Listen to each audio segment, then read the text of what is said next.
We're just a day away from the NATO Summit. Lithuanian capital Vilnius has already been emboldened as several leaders among the 31 member nations are en route to the city.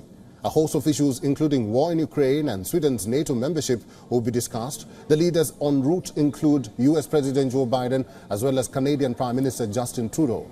While Trudeau on Sunday departed for Latvia, Biden landed in UK as part of the three-nation tour, which also includes Finland.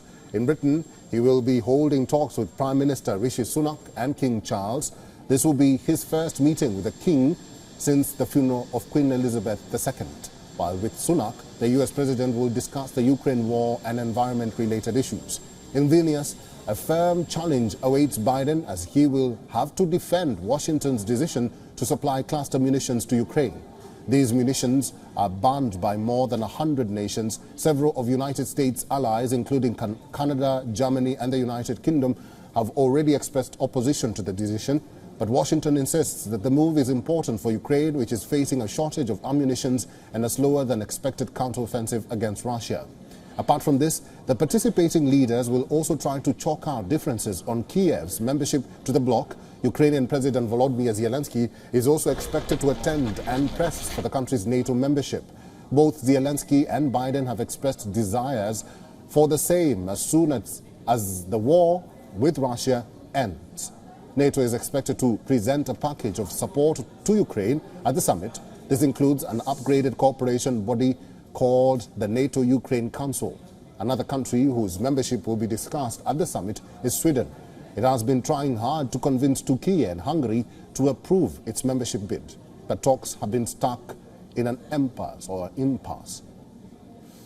Biden on Sunday held talks with his Turkish counterpart Recep Tayyip Erdogan. He said that he wishes to see Sweden joining the alliance as soon as possible.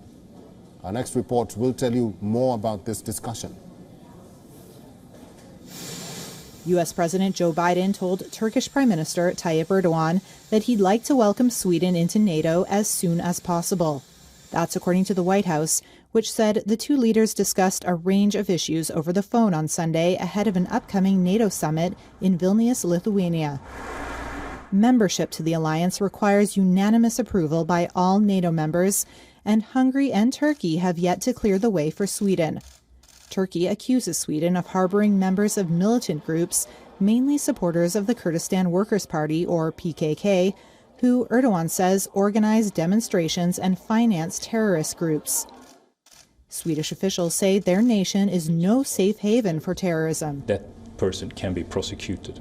NATO Secretary General Jens Stoltenberg signaled he would convene a meeting between Erdogan and the Swedish Prime Minister in Vilnius on Monday, before the summit officially starts. Biden will hold talks with NATO leaders on Tuesday and Wednesday.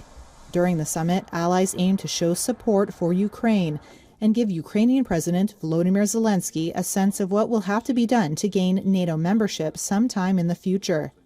In a CNN interview previewing his trip, Biden urged caution for now on Ukraine's drive to join NATO, saying the alliance could get drawn into the war with Russia due to NATO's Mutual Defense Pact. According to Zelensky, an invitation would send a message that the Western Defense Alliance is not afraid of Moscow. WION is now available in your country. Download the app now and get all the news on the move.